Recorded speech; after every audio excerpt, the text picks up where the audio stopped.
আসসালামু আলাইকুম রহমতুল্লাহ।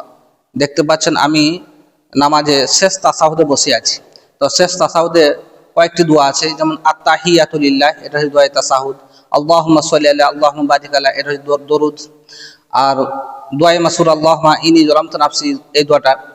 আর একটা বিশেষ করে প্রত্যেকেই এই দোয়াটা মুখস্থ করবেন। দোয়াটা হচ্ছে আল্লাহুম্মা ইন্নী আউযু বিকা মিন আযাবিল কবর ওয়া আউযু বিকা মিন ফিতনাতিল মাসিহিদ দাজ্জাল ওয়া আউযু বিকা মিন ফিতনাতিল মাহিয়া ওয়া ফিতনাতিল মামাত আল্লাহুম্মা ইন্নী আউযু বিকা মিনাল মাসামি ওয়াল মাগরাম।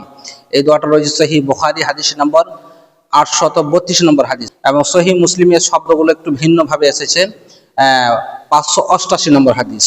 তো প্রত্যেকে শেষের দোয়াটা অবশ্যই মুখস্থ করবেন, আর প্রথম দিকে যে দোয়াগুলো বললাম অবশ্যই এগুলো আমাদের মুখস্থ করে রাখতে হবে, এবং শেষের দোয়াটা অবশ্যই সকলে মুখস্থ করবেন। কেন, কয়েকটা জিনিস থেকে পানা চাওয়া দোয়া। ভালো লাগলে অবশ্যই লাইক কমেন্ট করবো, অনেকে শেয়ার করবেন।